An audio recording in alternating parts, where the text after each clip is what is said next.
So as always, we look forward to the new season with high expectation, remembering 92 managers who are on the rack again. You're probably asking yourself, why am I doing this again? But do you remember when Leicester won the league? That's why you do it. That's why you strap in, year after year, and endure the heartbreak and the hurt. Because maybe, just maybe, this is your year. Or maybe it's not. Maybe your ambitions aren't as lofty. But that's okay too. You could just be hoping for promotion, or to avoid relegation. The scale of your ambition doesn't actually matter, so long as it just means something to you. Amateur, part-timer, semi-pro, there's a level for everyone, and at every level, everywhere, everyone has a chance. Football goes deep in England, very deep. They call it the pyramid. Layer upon layer upon layer. An almost maniacal obsession with the game exists here. Football is etched into the soul of the place. And when Bill Shankly said, "Some people think football is a matter of life and death, but I can assure you that it's much more serious than that," he was right. And whilst he wasn't talking about the English specifically, in a single sentence, a Scotsman encapsulates what football means to the English. It's a way of life, religious almost, with the pyramid its church, and the people its adoring congress. Local clubs are societal totems, touchstones. Here more than anywhere, the game belongs to the people, and it's every little boy's dream. But it's also every old man's dream, and now many young girls as well. So often the light at the end of the tunnel, a reward for a long week's work. Clubs are the beating heart that pumps life into communities, and dissolves social and economic boundaries. Everywhere has a team, every city, every town, every village, and every single year, the winners and losers reset for another ride on the rodeo. Dream big, everyone, because you never know. And if it doesn't work out, there's always next year. The English football season is back, and this is the Sporting Almanac Podcast. Look at his face! Just look at his face! Thomas, it's up for grabs now! Thomas! Here's Hawk! Deeney!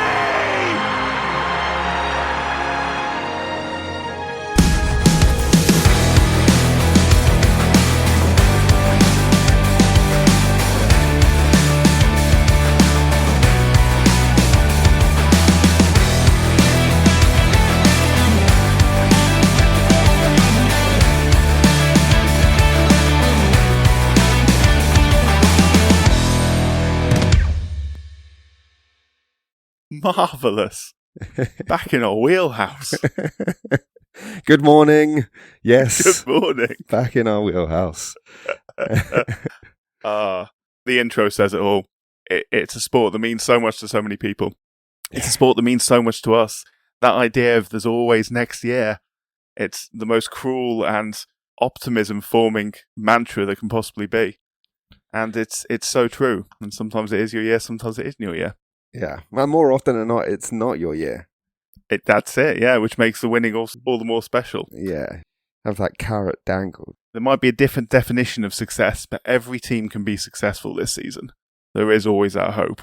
Yeah. That's the awesome thing about football. I mean, it's very difficult to measure before your season starts, but like literally there is a world in which everyone in the league is happy with what happens. Well, potentially. Like, I don't mean across the board. I mean, there is a world in which you could theoretically be proud of what your team has done, regardless of the position they finish in, and that could apply to every team finishing in every position. Yeah, absolutely. It never works out like that, but it's definitely theoretically possible.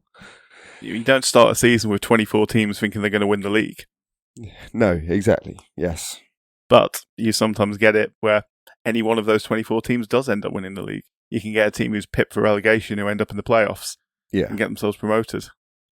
Yeah. Or you can have a team that has just been relegated from the Premier League who everyone thinks will bounce straight back up and end up getting relegated to League One. CC Luton. The Michael Doublé. Michael Doublé relegation. Yeah.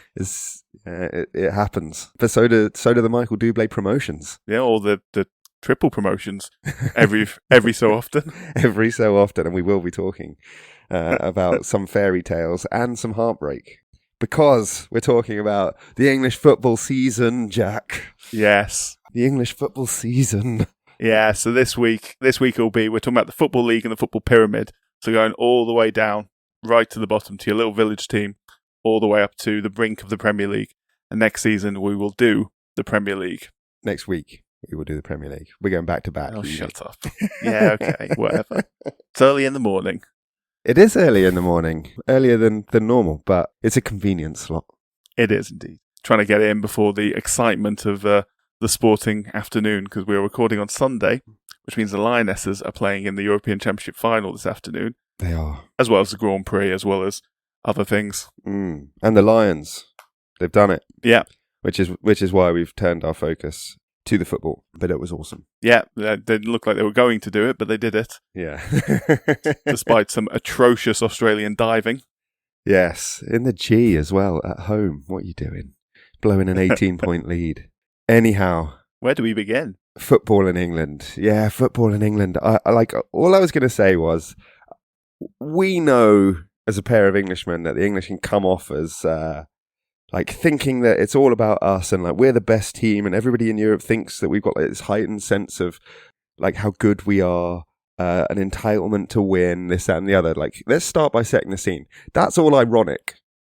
We don't believe that. We know we're shit on an international scale, but the one thing we will make no apologies for, and maybe you wouldn't get this unless you stayed here for a prolonged period of time and like immersed yourself in it and saw it firsthand, but we know that you all love football too, but you don't love it as much as us.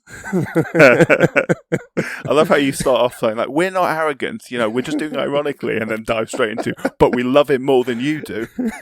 But I think it goes deep. It goes so deep. That bit's true. I think that bit is true. Like, all of the stuff about how, we're going to win it every time we go to, England go to a major tournament. That's all coming home. Yeah, that's all tongue in cheek. The song is about how shit we are. I think we said that previously on another episode. But the one thing I just will not apologize for is like, you don't love it more than us. Like, and we're going to make the case for why that's the situation this morning, I think. And if people want to retort and they have different opinions, so be it. But my view is it's just not entrenched like it is in England anywhere else. Yeah, it's not to say that fans aren't extremely passionate elsewhere in the world, and often more passionate than English fans, and often do so in a wholly more positive way than English fans historically have expressed their love for the game. But it runs so deep in England. It is so entrenched. It is, as you say in the intro, every village has a team, every town has a couple, every city has several. It's such a huge deal. What I'm really trying to say is, because I agree with everything you've said there about other nations' passion and like their conduct, and particularly their conduct. Yeah, relatively speaking. I'm not saying that other places don't support their teams, individual teams, more passionately than like English fans support their teams. And I'm not saying that people don't love their international team more than perhaps we love our international team. What I'm saying is, and this is the distinction, this is the nuance that I need people to grasp, you don't love the game as much as us. It is entrenched into the community and the soul of the nation. It goes so deep. I mean, in terms of generational, as I've said before, like your granddad's granddad probably stood on the terraces watching players that are just whispers and legends to you, but were everything to them back in the day. Yeah. And those stories get told and passed on, and it's everything. It's community.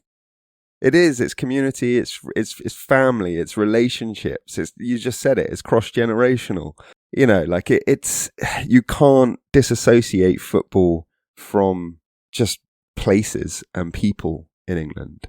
Like, the two go hand in hand. If you take nothing away from our argument, it's this, right? If you're not from England and you've watched English football and you think it's shit, then ask yourself why we love it so much. Like, because we do play a terrible brand, but we still turn up at level fucking 12 and watch it.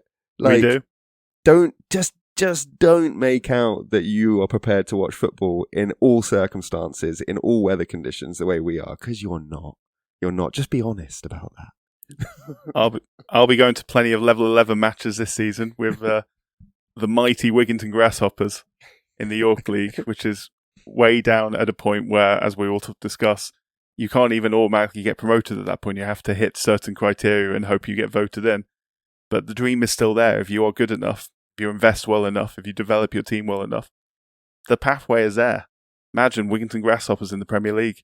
You never know. You literally never know. I'm fairly certain, but you know.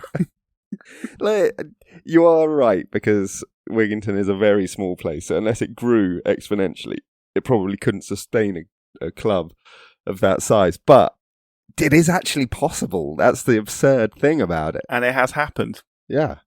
And well, should we explain what we're like, why it's possible? The pyramid itself. Or we could just spend the whole episode just raving about how great English football is, even though we hate it at the same time. Yeah. And there, in a nutshell, is the contradiction. So where do we begin? Well, I guess we explain what the pyramid is and why we think it's so special. Yeah. I mean, the amount of teams, as we say, the depth it goes to. Let's say Wigginton Grasshoppers, level 11, the York League. Are you going bottom up? Well, do you want to go top down? No, you go bottom up. I like it. Small village club, lovely setup, lovely pavilion, great investment has gone into this club. It's a club with a lot of heart, a lot of respect, and a lot of great people helping run it. The team's playing matches a weekend. You get a few hundred people going out and watching them. Might get a newspaper report on them. Certainly we get a bit more, a few photographs and everything going in when it's a cup final or something they get to. It is big on a very local level in the local paper. And then it goes up from there. So that is level 11. That is the regional feeder leagues. So of them, there's dozens and dozens of them all over the country. There's like the Liverpool League. There'll be a West Midlands League. There'll be obviously a York League, and then there's a North Yorkshire League as well. So it's very, very regional. It is the best sort of local players around. It's obviously amateur, fully amateur at that level. Yeah. But from there, from the level upwards, if you are good enough at that level and you win your league and you meet certain criteria, you have to have like floodlights in place, you have to have certain facilities available, you can apply and you could get elected to level 10. And level 10 is the first league which is fully where it's possible, simply from your performance, to get promoted all the way to the very top. Yeah. There's no election process involved. There is still some criteria. You have to have a certain level of stadium and facilities. Otherwise, your promotion gets refused until you meet that standard. Which has happened to Chelmsford, and I'll come to that later. Yeah? But no, yeah, it is, it's finances and facility criteria increases as you go up, because you have to be able to sustain like a business model, essentially, don't you? Otherwise, they won't have you effectively being an irresponsible employer. Like as you get more senior, that's probably the best way of explaining it. Something like 17 leagues at level 10. But from level 9 upwards, it is halved every time. So there's eight divisions at level 8, 4 at level 7, 2 at level 6, and then 1 at level 5. And level 5 is the highest league, which is considered non-league. Mm-hmm. So this is the league below the English Football League. And that is called the National League, appropriately, because it is an all-national competition at that level. But obviously it splits off into 2 from there. And I think the plan is eventually all the way down the FA-run leagues, which actually I think it already has, because I think level 9 is the lowest that the FA directly are responsible for. I think level 10 and below is they are affiliated leagues. Local FAs, isn't it? Yeah. Yes. The National League, I think the National League is a really interesting point in the pyramid, because as you say, it is the point at which it splits. That's when the steps begin, effectively. Level 6 being the National League North and South. But those two are also so fascinating, because in the National League, you have a combination of full-time and part-time teams in a professional league. So the National League is a professional league, but not fully professional in terms of its players and clubs. And then that sort of cascades into the National League North and South, as you might imagine. And you have an increasingly semi-pro set of teams with some full-time teams, but there aren't any professional leagues for any professional teams at level 6, but you might get a few out of level 5, because of course they're getting relegated out of the Football League, where the teams are entirely professional. Entirely professional at that point, yes. Which basically means that level 5 and 6 are probably the most acutely competitive. Yeah, it's like a mixing pot, essentially. Mm. You get teams who have, as I say, invested from the lower reaches, level 9, level 10, and found their way upwards through good management and good investment into National League North and South, or even into the National League. And you get other teams, in many cases, who used to be very, very good Football League teams, who are relegated down all the way into the National League. I mean, York City are an example of that. Currently in the National League, they were the second best team in the National League last season. They came second, and the problem with the National League, which has been very well reported, and anyone who's seen Welcome to Wrexham will know this, is that you only get one automatic promotion spot out of the National League into the Football League, and then playoffs to determine the second team. York City were in a ding-dong battle last season, but ended up coming second, and then lost in the playoffs. So they are still in the National League. It is a very hard league to get out of. It's really hard. But it's a big club, York. Yeah, it is. Very nice stadium nowadays. It is a very nice stadium. Used to have a nice stadium too, at Bootham Crescent, but was getting a bit dated, and is now homes there now. Yeah, we've been to York a few times, both the old and the new stadium, haven't we? Great place. Yeah, really great fans as well. What you're saying about the National League, though, pal, like that's true in the National League North and South. Like, there's only one autos place, and then there's a playoff, but the playoff is an extended playoff, so 6 teams go into the playoff. Second and third get a bye into the semis, and then you effectively have a quarterfinal between the other 4 teams. Yeah, which means that only 2 go up. And the reason I mentioned that is, I mean, I can talk about them in a bit more detail, perhaps at in Chelmsford and Billericay, they're 2 local clubs to me, at level 6 and 7 respectively. So level 6, Chelmsford being in National League South, Billericay being in the Isthmian Premier at level 7. The thing that's really fascinating about it is, because we were saying about that like melting pot of pro, semi-pro, full-time, part-time at that level, if you don't go up, it can be like completely cutting for like your chances. So yeah, to illustrate what I'm trying to say here is maybe less so in the National League, because it is a professional league. The club is probably closer to professionalism. It can probably retain its players a bit easier. But Chelmsford came second, not last year, the year before last. Highest ever points finish, highest ever finish in National League South. Didn't go up autos, missed out by like 5 points or what have you. That's fair enough. Like that's not unlucky. That's a relatively big gap. But got a bye into the semis of the playoffs. Played Braintree, who are a bit of a yo-yo club between National League South and National League. Got done in extra time. Lost 3-2, 2-0 down, 2 goals in injury time to bring it back 2-2 for it. Yeah, I remember that. Yeah, absolutely. We were texting during that. Absolutely. I was there, mate. There's flares and stuff. It was insane.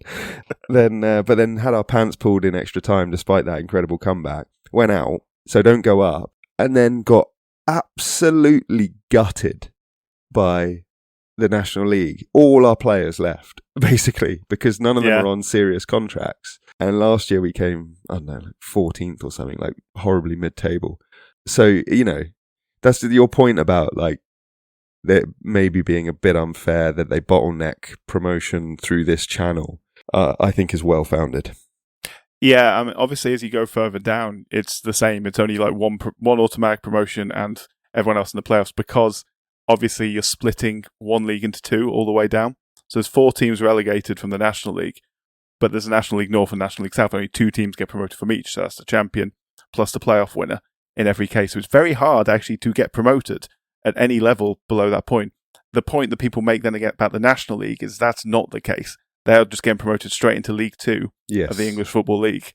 And quite often, the team that wins the National League, certainly for the past 5 or 6 years, the team that's won the National League has then been very successful in League 2, either reaching the playoffs, maybe narrowly missing the playoffs, or in some cases getting automatically promoted, such as Wrexham, as I'm sure we'll mention at some point, and I'm sure a lot of people are aware of. So it is the standard between League 2 and the top of the National League and even the top of League 2. It's not that different. There's not a huge gap between them, really. No, it's not. Yeah, it is a professional league with largely professional clubs, with a few semi-pro clubs. There's no reason why you can't have a bigger route through, in my view. Yeah, like Stockport County, obviously, they got promoted in 2022. They won the National League. and they were knocking on the door of getting promoted to the Championship last season. That's the second level of English football. It's an onwards and upwards kind of thing. If you've got momentum and you've got a good squad, and you can reinforce it a bit. Yeah, I agree. And like I know you're talking about National League into League Two, and I was sort of using my experience of Chelmsford and Billericay to sort of support your argument. I can take that further. Like this again is applicable to the one league below, but I think it serves to illustrate your point nicely, which is, you know what I was saying earlier about how we love football? Yeah, we do.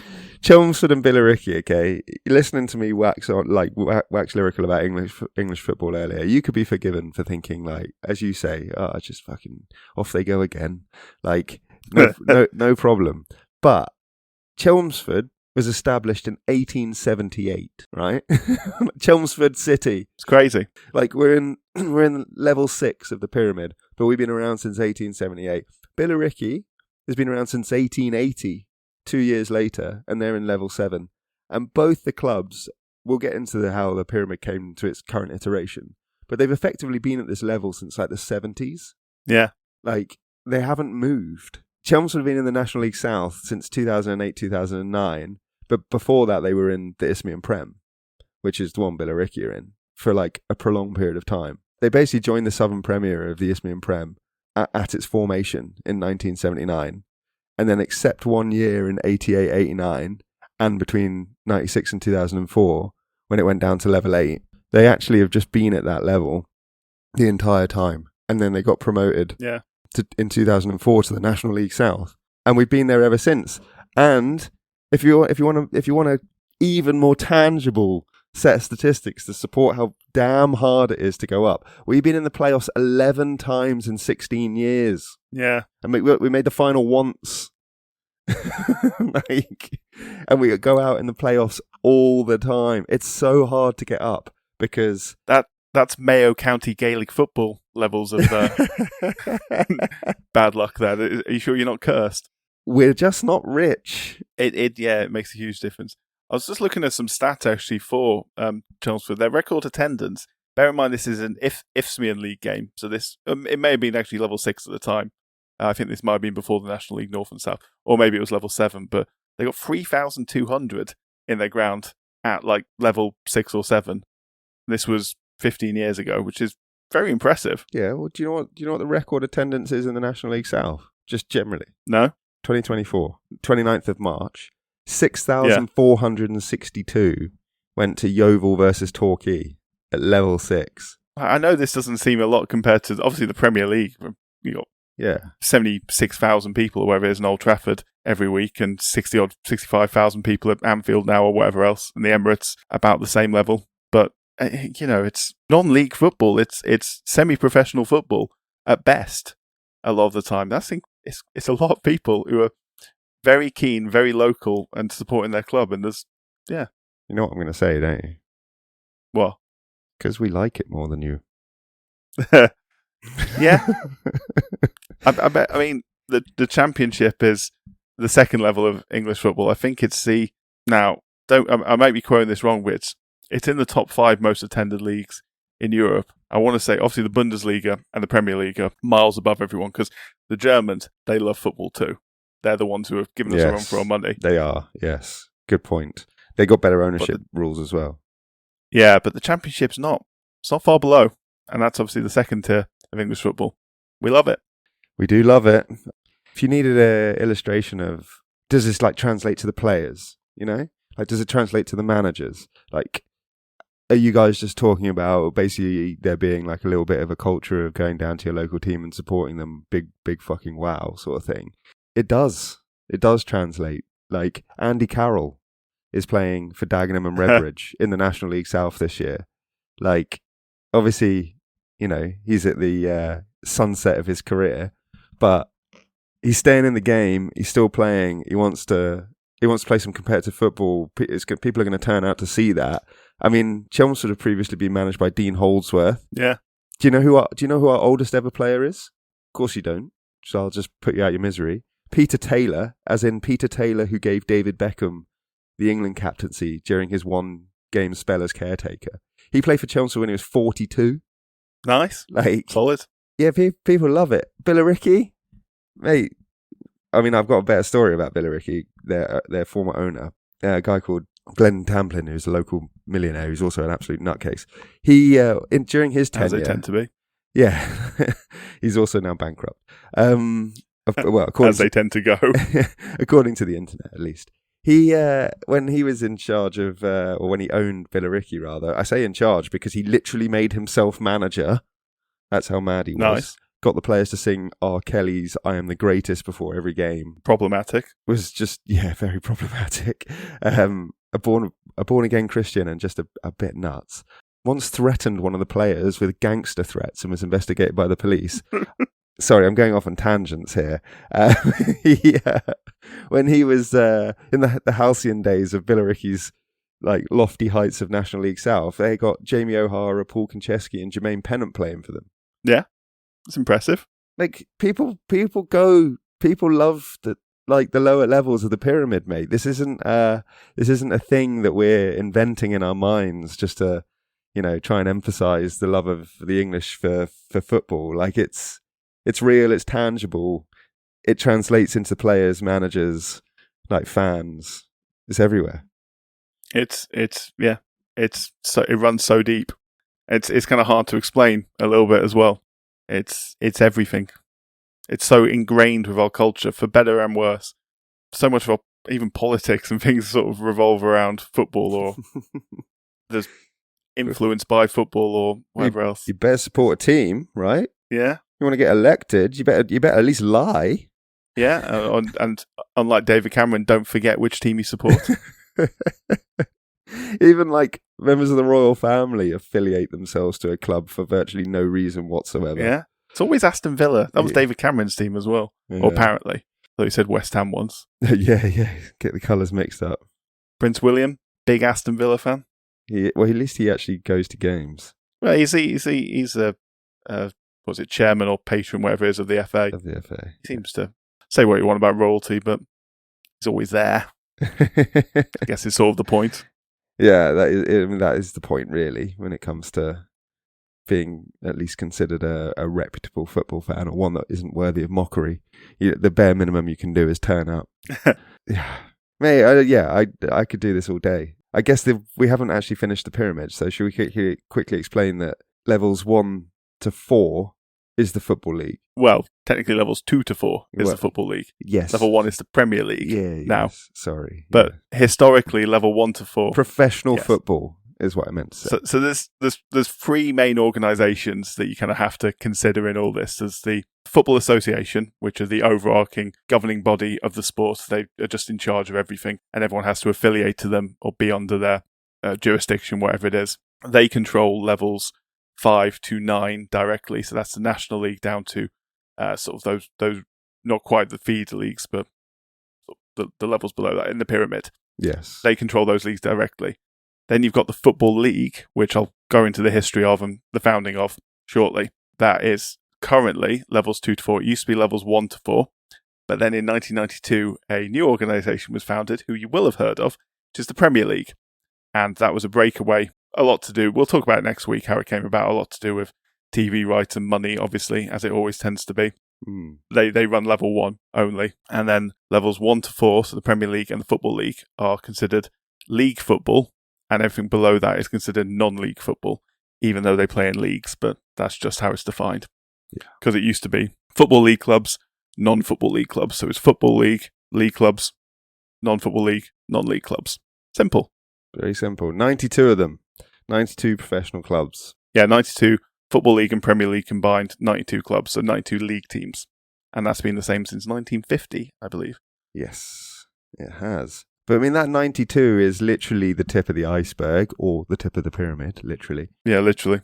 Because there are 1,840 teams playing in the pyramid. 1,748 of them are outside the Football League or professional levels. Yeah. Which is, astonishing. If you wanted to add in the series of local FA leagues that you were talking about, sort of levels 11 downwards, you've got another 4,718 clubs. I mean, it's mad. Yeah. It's not a huge country. Certainly geographically, it's a tiny country. Yeah. Fairly big population, but not a big country. 50,000 players in the pyramid, 95,000 players in the feeder leagues. You know, it's nearly 150,000 people playing like structured, organised football. Yeah. Doesn't even include Sunday League, you know. I was going to say, yeah. There's you may have heard the term Sunday League. This is not Sunday League we're talking about. Sunday League's a whole separate entity which is not on the pyramid. Sunday Leagues, they don't tend to be quite as professional. It's not the right word in this context, but they don't tend to be as quite as focused to their craft sometimes. It's recreational, right? It's recreational football. Let's just say the classic Sunday League game is a whole load of people with hangovers kicking the shit out of each other. Yeah, it's agricultural stuff. I mean, if you thought that you'd seen bad football by watching like English organised stuff. Oh, you have no idea. Get down to a local park on a Sunday morning. It'll open your eyes to how football can be played. There's many ways to go about playing a football match, put it that way. There are. But yeah, I mean, it's everywhere, mate. It's ridiculous. I think we should probably move on and talk about the Football League itself, because we've talked a lot about the pyramid and non-league football. Yes. Football League itself starts this weekend, so best get on and discuss that. It does. You want to take the lead? I can go right back. Which one? Where do you want to start? Yeah, the beginning? In the beginning. Yeah. I'll try and keep this brief because you know what I'm like. I can go deep with this history. And you tell me off for it regularly, but... I don't tell you off regularly. I tell you off for trying to tell every story. Yes. I have a lot of stories. Because you love it. That's both it's one of your most endearing qualities, mate. I need to remember that there's going to be a Football League season next season as well. Yeah, and there'll probably be big games. Yeah. Anyway. The Football League was the very first organised association football league in the world when it was founded in 1888. So it's super old. It was proposed by a board member and the future chairman of Aston Villa, which is a Perthshire-born Scot named William McGregor. Who was, interestingly for Villa fans, he was also the man responsible for the lion on Villa's badge, because that was the same lion that is on the Scottish Royal Standard. Oh, yeah. Never even noticed that. Yeah. Good trivia. I didn't notice that either, yeah.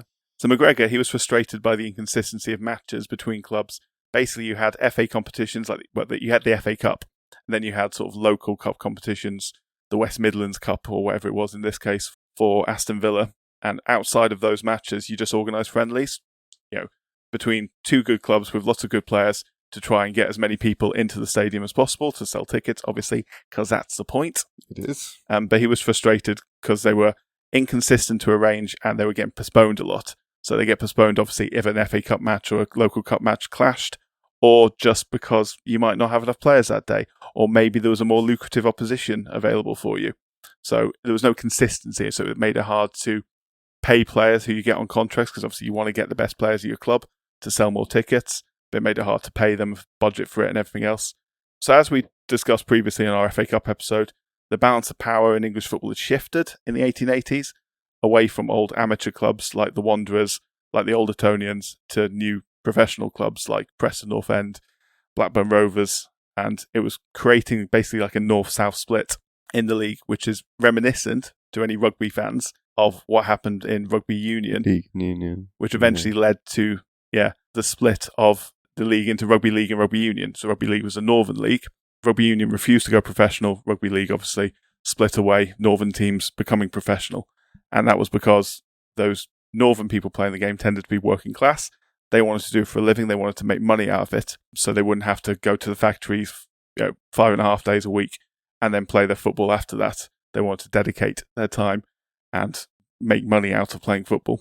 Unlike the Rugby Football Union, the FA saw the writing was on the wall, and after a few northern teams threatened to break away, they gave in and allowed professionalism, a limited amount of professionalism. You had to have been born or lived within 6 miles, I think, of your club ground originally to be able to be professional. So you have to live there for like 2 years, or you have to be born there, which is crazy, really. Bit like Gaelic football.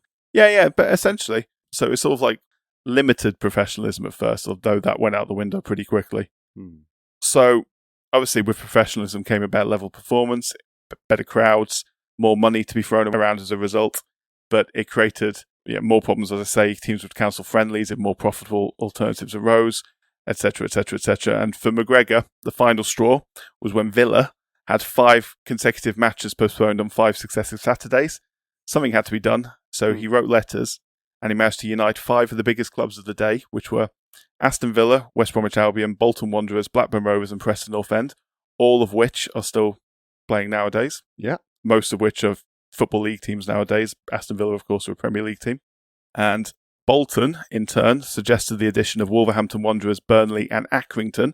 That's not Accrington Stanley. Not Accrington Stanley. I know, I looked that up. The famous Accrington Stanley. It is Accrington, who were later folded, and Accrington Stanley were founded 3 years later.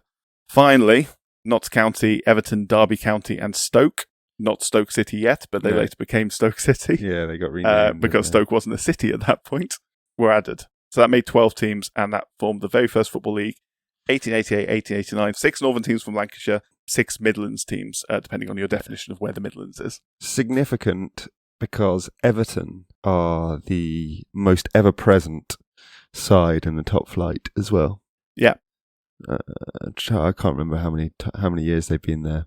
Yeah, Everton are masters of not getting relegated. They missed 4 seasons through early relegations, I think. But they are one of only 3 clubs to have played more than 100 top flight seasons, along with Villa being another one, and the Arsenal, of course. Yes. Arsenal being the longest serving team in the top flight. Yeah, ever present since 1919, which you're going to probably come to with the expansion of the league in a minute. Perhaps. So it was pretty simple at first. In fact, this format lasted for many, many years. Every team played each other twice, once at home, once away, with 2 points for a win. There was only one division originally. The bottom 4 teams every season were essentially kicked out and had to apply to be re-elected. The first season, they were all re-elected, but the second season, Stoke weren't re-elected, and they were replaced with Sunderland, who won 3 out of the next 5 titles. So Sunderland were one of the dominant teams early on. For the first season, though, there was only one team in it. That first 1888-1889 season, Preston North End got 40 out of a possible 44 points, drawing 4 games, but going undefeated to become the first of only 2 teams to go the entire season in the top flight unbeaten. The second being... The Arsenal? in 2003-2004. You know it. The Invincibles, baby. Yeah. So they were the original Invincibles, and they did so with quite a lot of Scottish players, Scotland being the first of many innovators to stand opposed to English tactical rigidity over the next century and a half. Scottish teams, or Scottish players, tending to favour a passing game over a dribbling-based game, which, funnily enough, if you've watched modern football, actually works quite well. So there you go. So Preston also won the FA Cup, becoming the first of 8 English teams to achieve this feat.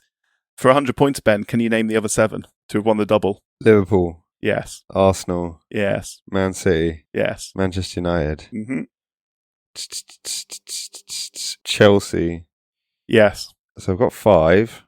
The one you don't want to say. Spurs. Yeah. Tottenham.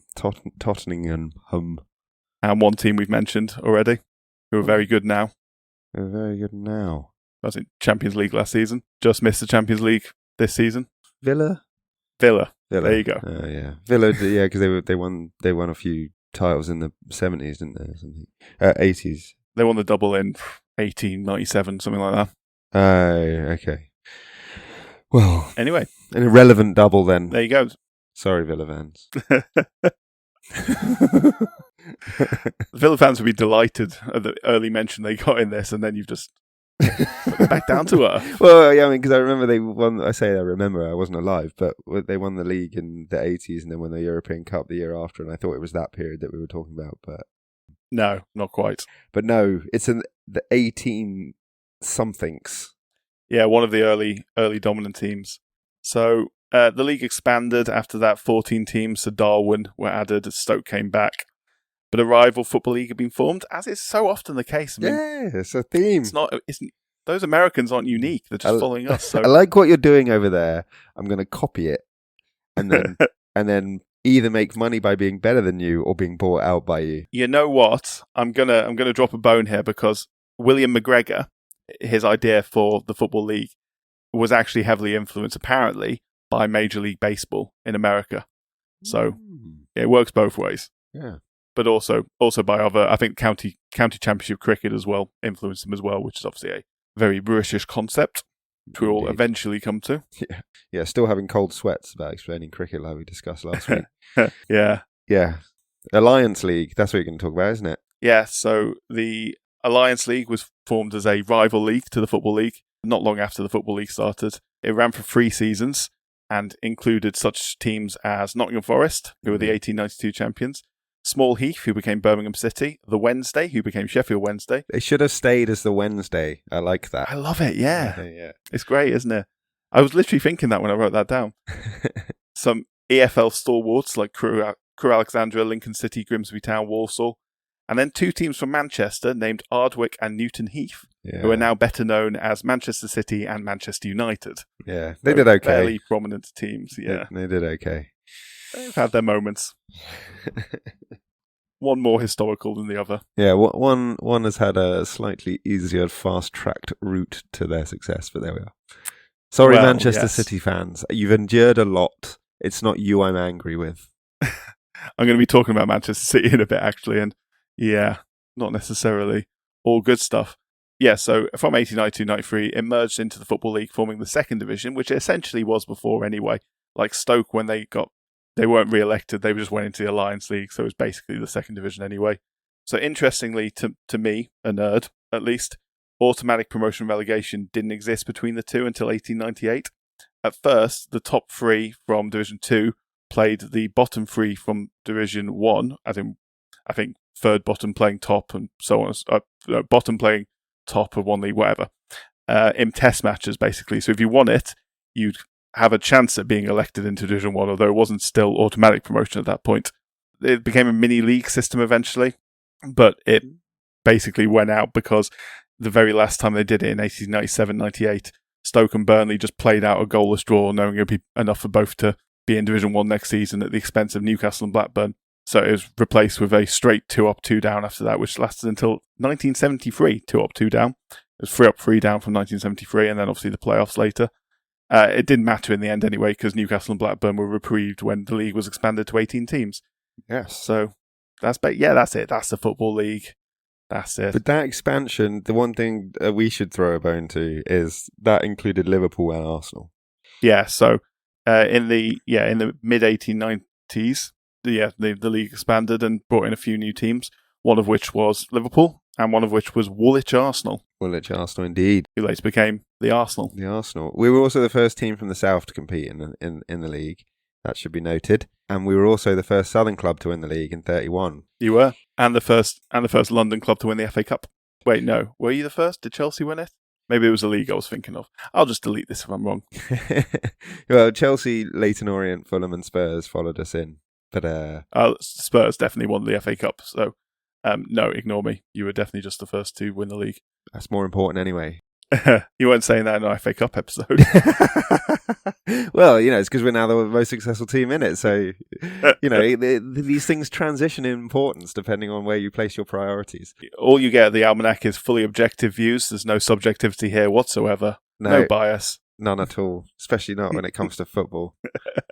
Can I just say that Middlesbrough Ironopolis should have also stayed as Middlesbrough Ironopolis? I think they were different. Did they become Middlesbrough FC, or is it a different team? I don't know. It might be a different team, but even if it is, Either they should way, have phoenixed it into that name. Ironopolis, brilliant. Yeah. The north-east is very industrial. Yes. Anyway, I'd like to talk about money a bit as well, if I can indulge myself. Money. Mate, you can't get through an episode of football without talking about money. Because it is an interesting story, and it's interesting how much the power has swung from one side to the other in terms of who has it and who has the money, from the chairmans and the owners to the players. Not to say that the chairmans and the owners and the officials aren't also extremely rich nowadays, but at first it was crazy how much has changed.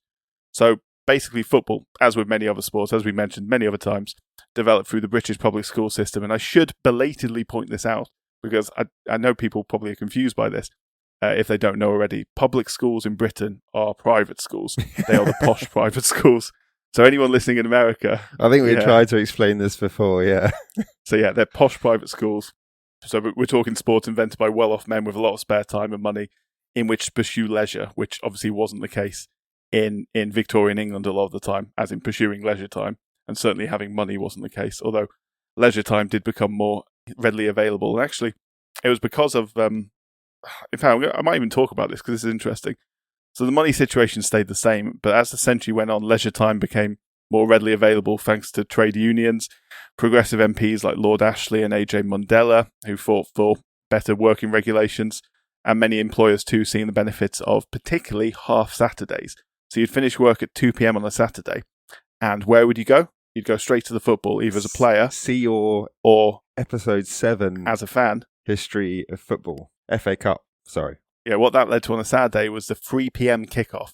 3 p.m. kickoffs being perfect, A, because people were out of work, and B, because during winter months, it left enough time for matches to be completed before sunset, which was obviously important in days before floodlights. The 3 p.m. is a staple of the English football diet as well now. Protected staple as well. Like, you can't show matches live on TV at 3 p.m. on a Saturday. No.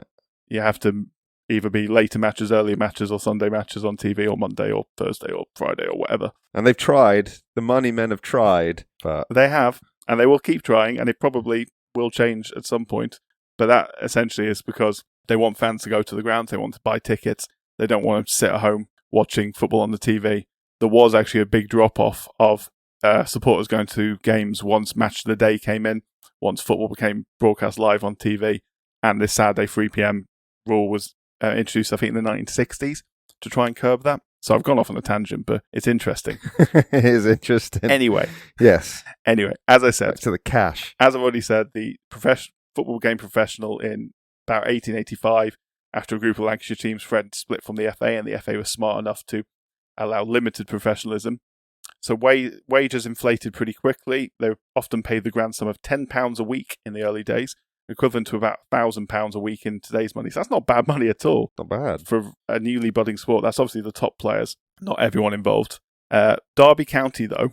So basically this created a gap between rich teams and poor teams, as you can imagine. And the rich teams were obviously dominating, the poorer teams were falling behind, one of which was Derby County. And Derby County, being the little snitches they are, decided that... Leeds fans will appreciate that. Decided that the Football League should impose a maximum wage of £4 a week, not affecting most players, many of whom were still semi-pro or not paid that £4 a week. But it meant for the top players, it was a huge reduction. So just to put into context, like £1 was what an unpaid labourer would be expected to be paid a week at this time. £2 was what a skilled labourer would expect to be paid.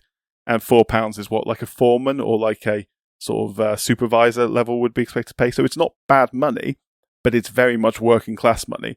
And obviously the people in power are very much not working class and probably have a certain amount of, will to keep the working man down or whatever else. In their interests. It's almost as if when the people who have the power don't want the power shit to shift. Yeah. Yes. So that was the first maximum wage, £4 a week, was implemented. It was opposed, though, so top players united to form the first players' union, which is the Association Footballers Union, to oppose the change to £4 a week, unsuccessfully. They included a Welsh international Manchester City winger called Billy Meredith, who is one of the most impactful footballers in British football history. Very interesting man as well. So the AFU succeeded in delaying the wage cap, but only until 1901, when the £4 a week cap was introduced. By the turn of the 20th century, just to put into context, so match ticket prices were about £1 each, which is equivalent to about £5 today, about £5 today. Good value. Yeah, not bad. Average attendances in the first division were about 13,500 at the time, at the turn of the century. So again, not bad, but it would grow a lot over the next 50 years or so. Gate receipts were split 75 to 25. So basically, on average, they'd be making about, I worked out about £14,000 per year per team, roughly, as an average. They're equivalent about £1.5 million today. So not bad money. Yeah, doing okay then, yeah. And obviously their gross receipts. That's about the level. That is about National League South level, I reckon, now. Yeah, probably. Yeah. So yeah, but it paints a picture anyway that in the early days, running a football club could be a profitable endeavour. So many players left at this point to join Southern League clubs, which was an opposing league, and they didn't have a wage cap, leading to Football League clubs having to take drastic action to try and keep their players and try and be competitive. Namely, that drastic action was cheating in most cases. Would shock you. Tried and tested, to be fair. Yeah. So this was revealed famously for one club in 1905, who were found to be bending the rules and spending more money than they were allowed to, leading to multiple charges from the governing body. Can you guess, Ben, what team that was? Manchester City. It was Manchester City in 1905. Jeez. Been at it. I take everything back I said about City fans. It's always been your fault. I should point out, everyone was doing it at this point. But City were the ones that got caught. That's probably the same argument they're running now, mate, to be honest. Yeah. Probably the same argument there. Oh, we're all doing it. Who gives a shit? It's like, that's the Armstrong argument. It is.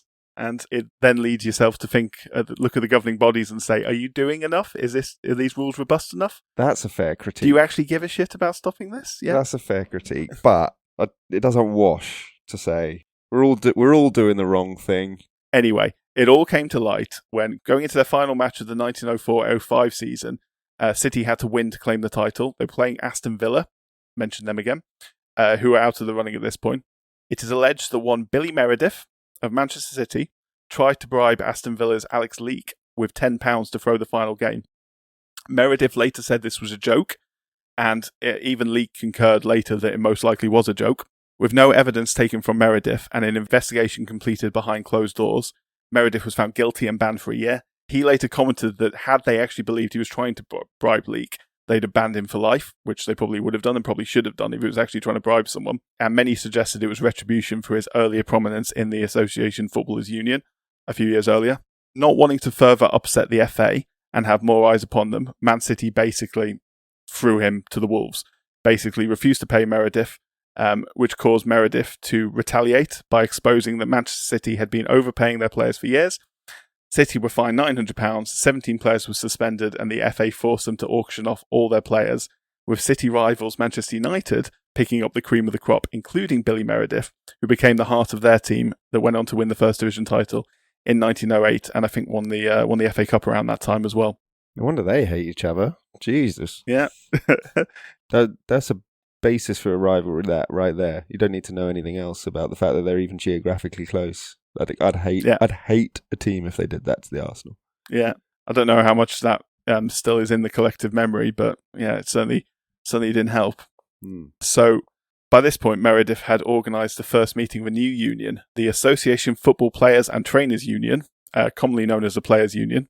So initially, the FA were open to the new union until the union actually tried to change things, threatening strike action and seeing the FA then withdraw their recognition of the union. But the union backed down in return for that recognition and the allowance of some bonus payments. So the maximum wage remained. It was increased to £9 a week by 1920, and then the FA unilaterally reduced it to £8 a week, which was a sign that only one group really had the power at this point. All the power was in the FA's hands, not in the players' hands. Just to jump back to Billy Meredith, though, he was interesting, as I said. He played at Old Trafford until 1921, when he was 47 years old, and then he rejoined City and finished his career there. He earned 48 caps for Wales. Of the man.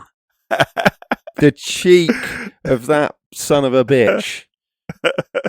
He would not so he get finished through his career at City. Doors. Should not have got through the doors, that bloke. He earned 48 caps for Wales, which was very impressive given you only used to play 3 internationals a year at that point. You're seething about that, aren't you? That is unbelievable. Anyway, the Players' Union declined to the point of pointlessness after that. The Great Depression happened, making footballers grateful even for the cap wages. It took the Second World War and the renewed militancy of Clement Attlee's Labour government being in power for the union to regroup, and got the maximum wage increased first to £12 in 1947 and later to £20. But it should be noted that in inflationary terms, that £20 a week in 1960 was worth less than the £4 originally at the turn of the century. We're talking in context of how sort of ordinary footballers were at the time in terms of how much they were paid.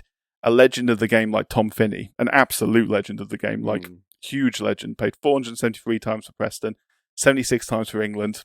Probably would have made a lot of people's all-time England 11, maybe up until a few years ago, maybe still, to people with a classical preference for the game. He had to supplement his income as a plumber during his career and became a plumber full-time after his career in order to, have a living and make ends meet. And he was successful, but it just goes to show that these were still working-class people based on, because they were paid, they were kept that way, essentially. And a lot of people obviously hark back to that as being a good thing, certainly in terms of like balance in the league, which is true. It meant that a team with money couldn't dominate. You have to dominate through a good structure, good coaching, and everything else. Yeah. It wasn't just wages that were restricted. Like players were restricted on moving clubs. Like if they had a contract with a club and it expired, they couldn't leave that club. The club had to agree to sell them, which is ridiculous situation when you think about it. The amount of power that Mr. Bosman came along. Well, it was even before that. This was like the 1960s. Like it still was fairly restricted until the Bosman ruling. But yeah, at this point it was called the retain and transfer system. And famously, Middlesbrough legend Wilf Mannion, he wanted to leave the club at one point. The club refused. Basically, he had to go on strike for a year, where he refused to play. But the club had all the power, and he had to back down eventually. And he played for them for 6 more seasons. So, yeah, this it all came to a head in the late 50s and early 60s when a charismatic and PR savvy Fulham player called Jimmy Hill became the first. I know. You recognise that name? Yeah. Became the first secretary and soon after the chairman of the rebranded Players Union, which was now called the Professional Footballers Association, or the PFA. So he began a well-planned campaign in 1960, aiming for the total abolition of the maximum wage and reform of that retain and transfer system, and he was successful on both counts. The maximum wage fell quickly, with Hill's Fulham teammate Johnny Haynes becoming Britain's first £100 a week player, equivalent to about £2,000 a week today. So again, very good money. Good money. Yeah. But not quite the ridiculous amounts paid today. And in 1963, retain and trade was broken. It went to the High Court. George Eastham had been transferred to Arsenal in 1960, but Newcastle had been dragging their heels on it and refusing to sell. He then took them to court for loss of wages, essentially, and saying it was against fair trade regulations, and was successful, and therefore that rule was scrapped. So Easton was an interesting bloke as well. He played for Arsenal for 6 seasons. He was an unused member of England's 1966 World Cup winning squad, although they have later received their medals, all the players. He later became a coach in South Africa, coaching local black children and being a noted opponent of apartheid, and acted as chairman of the South African Arsenal Supporters Club. So I thought you might like that. Yeah, that's fun. And Jimmy Hill went on to become a well-known broadcaster, most notably hosting Match of the Day for 15 years, the longest-serving host until one Gary Lineker recently completed his 26 years in the job, and he will be missed. Not by everyone, but certainly by me. I felt safe with Gary at the helm. Now I feel uncertain and nervous. I don't know. The new hosts are okay. They're okay, but it's just not the same as having a single host, though. Also, now that we've brought up Gary, I have a real problem with the way Match of the Day's going. Like the new hosts are good, they're good, they're talented people, but it's like trying to move it in the direction. It feels like they're trying to move it in the direction of Sky Sports, and I liked Gary Lineker because he was able to retain a neutrality and a lack of sensationalism. And he coupled that with entertainment and a good rapport with the likes of Shearer and Micah and all the other pundits that have been on Match of the Day with him over the years. And that to me is ironic for the reasons why they got rid of him. He was excellent at his job. Excellent so at approaching it neutrally. Yes, exactly. The problem was his Twitter feed was slightly less neutral, and that obviously angered people for the supposedly neutral BBC. Who, let's not get political, but let's just say it's what he was saying, not so much that he was saying it. But they are political. They're just talking fucking shit, the BBC, aren't they? Oh, we're neutral, except when we're not. No. But we're going to hang you out to dry because you got your own private Twitter. Anyway, yes. Anyway, so Jimmy Hill, bit of a legend. He's got a statue now at Coventry. He famously once filled in for an injured linesman in a match between Liverpool and Arsenal at Highbury, so Arsenal and Liverpool, I should say, in 1972, and he went and ran the line because he was a qualified referee, so they put a tannoy announcement out, and Jimmy Hill came forward, and Jimmy Hill, if you don't know anything about him, he stands out a lot. Yes. Got a big chin, did Jimmy, and a larger-than-life character, and that must have been quite a sight. Eccentric, yeah. Yeah. But much loved. Much loved. Didn't have the greatest end to his career because he was embroiled in the Ron Atkinson saga, where Ron Atkinson said some deplorable things about Marcel Desailly when he didn't realise he was mic'd up. And Jimmy Hill actually came out and managed to say something worse about the whole situation, basically saying that was just the talk of, that's just football talk, etc., etc. But old men and their opinions. We've said before. Yeah. So he died in 2015 of Alzheimer's, but no matter what, he is still a legend of the English game. And what he did made a huge impact because, as I said, his legacy in football, for better or for worse, is that monumental shift in the balance of power when it comes to player contracts. So by the mid-1970s, the average annual First Division wage was by then about £300 a week, the same as £2,500 today. In 1977, shirt sponsorship came to the English game, further filling the coffers of big clubs. The league itself in 1983 got its first sponsor, Canon, and by 1990, John Barnes was on £8,000 a week at perennial champions Liverpool, the equivalent of $20,000 in today's money. By 5 years later, Arsenal signed one Dennis Bergkamp on what was then considered a staggering £25,000 a week, but later turned out to be a bargain. That is a fucking bargain. Dennis Bergkamp. The Iceman. Why fly? Why fly? When you can walk on water. Dennis Bergkamp was famously scared of flying.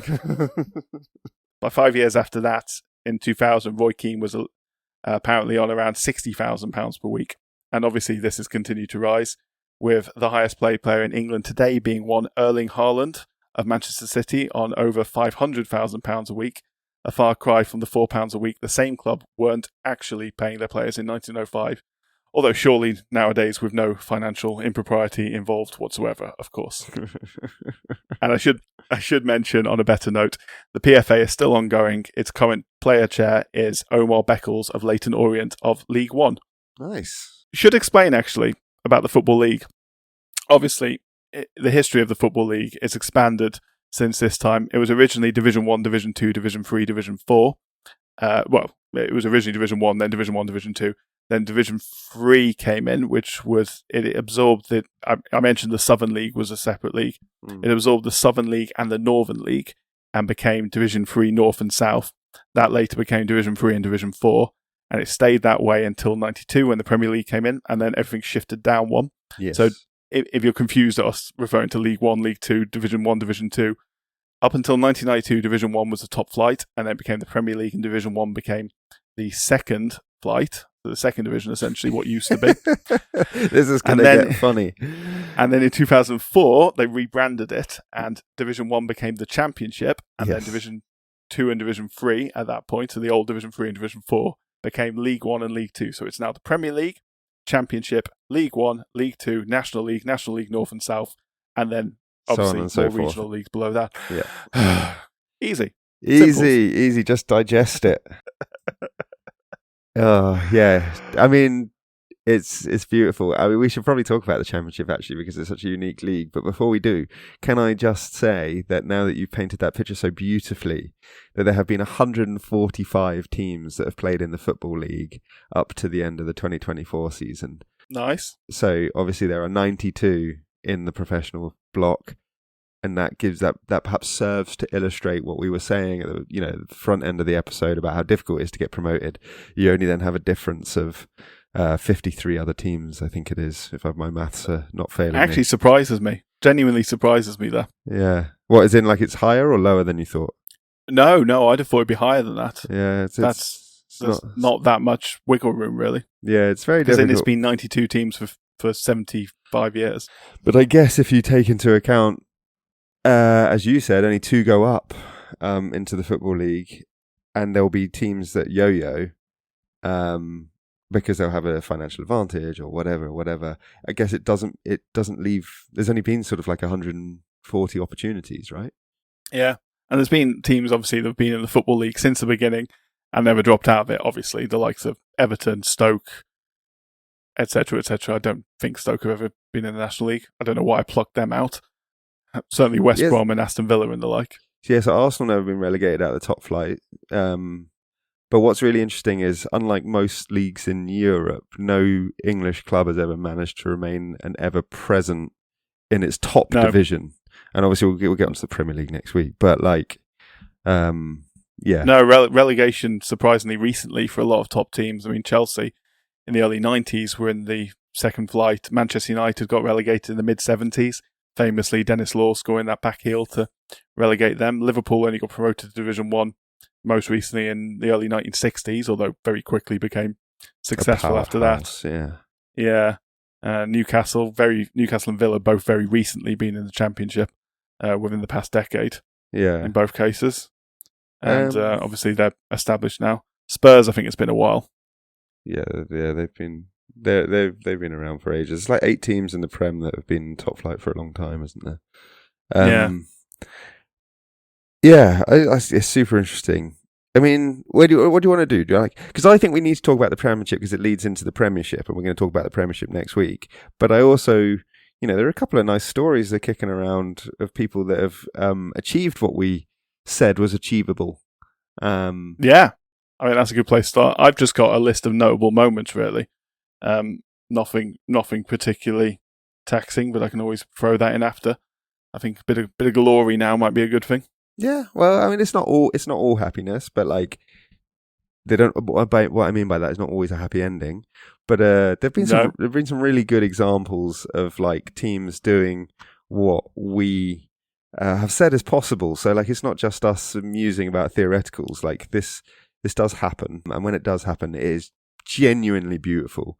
I would say the most famous example is probably, or not the most famous, the current biggest success story is probably Bournemouth. Yes. Who are now in the Premier League. But and a good Premier League team as well. Yeah, very good Premier League team. Well established now. Yeah. But in 2008 and 2009, they started on minus 17 points with the threat of administration and almost out of business at the bottom of League 2, which meant that they were about to fall out of the Football League and into the National League, as we've been saying, so out of the professional echelons. And one Eddie Howe, now of Newcastle fame, and the current EFL Cup holder, took over in January of that year, still 10 points adrift at the bottom of the league, initially on a caretaker basis, becoming the youngest manager in Football League at the time, at the age of just 31.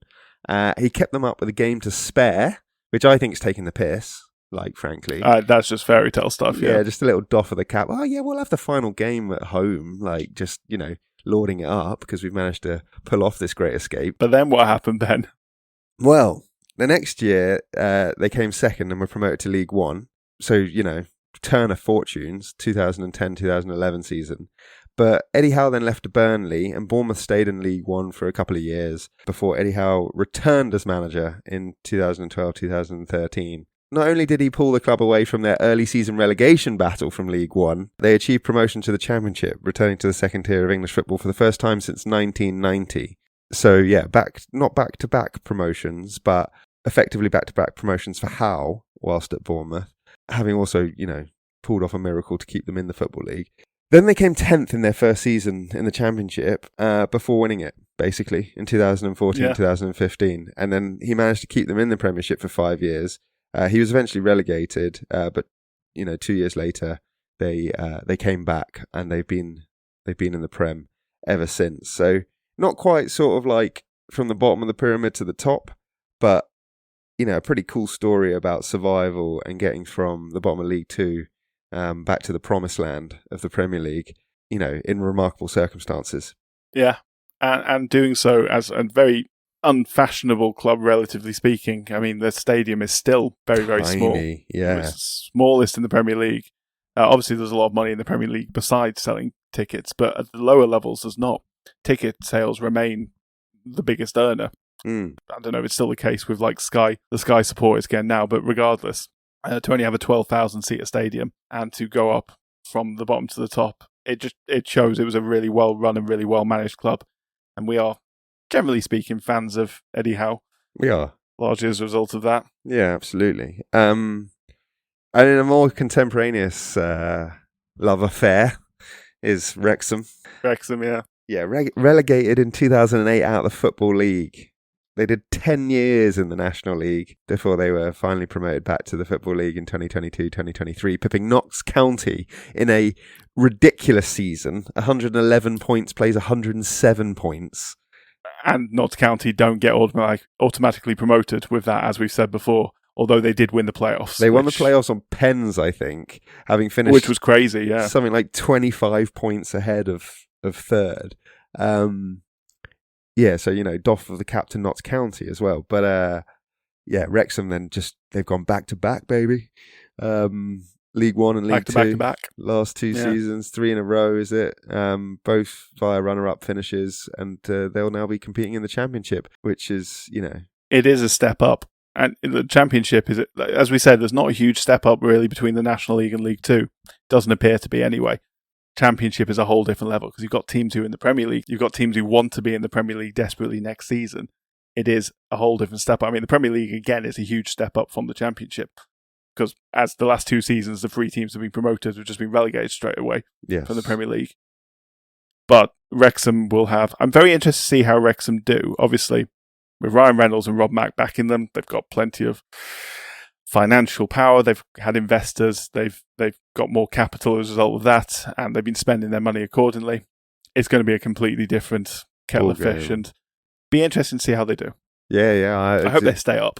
I hope they consolidate a bit. Yes. They ain't getting promoted again, put it that way. I'd be delighted to eat my cap on that one, but they ain't getting promoted again. Yeah, it's improbable for sure. Yeah, because the Championship is brutal. And I think the next example I just wanted to cite, it sort of illustrates that quite nicely, actually, because it can go the other way sometimes. So Luton Town. Certainly can. Geez, great journey, great story. 2009 to 2024. Like, 5 years in the National League, 4 years in League Two, back-to-back promotions to get to the Championship, 4 years in the Championship, 1 season in the Prem, got annihilated, but Jesus Christ, they got there. They got there, again, not with a big stadium and not with a budget or anything like that. Classically fashionable team, yeah. Quite the opposite, in fact. I'm proud of it. Yeah, for sure. Like, the stadium's fallen down. Yeah, very down-to-earth club. Rob Edwards just doing absolute bits. They lost in the National League playoff 3 times, lost in the League Two playoff once, and lost in the Championship playoff once on that journey. So, like... Yeah, lost to York one, yeah. Yeah. In the National League. Absolutely insane. But they got relegated out of the Premier League, and then they got relegated again straight away out of the Championship, which has also happened to the likes of Sunderland in the past. The Championship is a barbaric and unforgiving league. It is. And, yeah... You can be on the brink of the playoffs in like December, January time, go on a bad run and end up getting relegated. But equally, you can be in a relegation battle, go on a good run and end up getting in the playoffs. It's often so tight in that middle of the league.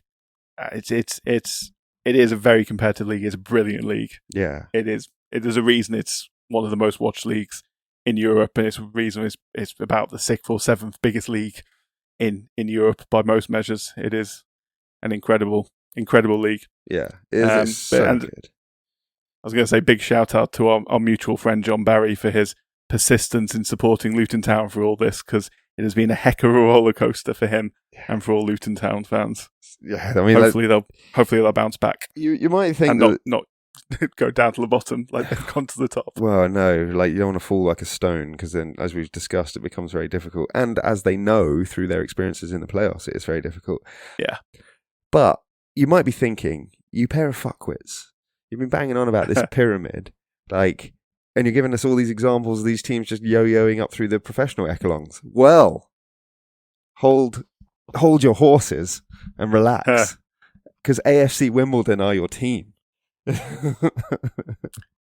Yeah. AFC Wimbledon. To set the context for this, if you'd listened to episode 4, which was our NFL episode, and I think probably our basketball episode as well, we talk about one thing we don't like in American sports, and that is teams relocating to other cities and setting up there, changing their whole base of operations and moving to a different city. This doesn't happen in English football, except for once it did.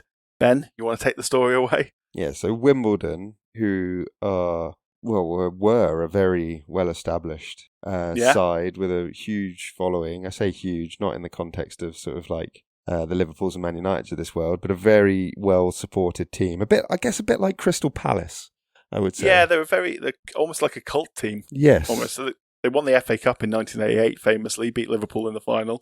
They were a Premier League team in the 90s. I remember growing up watching them. Yeah, the Crazy Gang. A Crazy Gang, exactly. Played a very unique brand of football, shall we say. Probably not a unique brand of football, actually. They just played a long ball game, which was effective. Very effective, yeah. But they were a decent club in their own right, and they decided they were going to relocate to Milton Keynes and become the Milton Keynes Dons. it didn't cause riots, but people were not happy. It's just not done. It's just not cricket, as we would say. And I think it was underestimated by those relocating, like how serious the fan base would be about that. And to put it succinctly, basically every single person that was from the Wimbledon fan base area just fucked them off and said, see you later then, you go to Milton Keynes, and decided that they were going to form AFC Wimbledon. But obviously, if you're going to form a new club, you start at the bottom. And they did. They did. In 2002-2003, AFC Wimbledon competed in the Combined Counties League Premier Division, which is levels 9 and 10, essentially.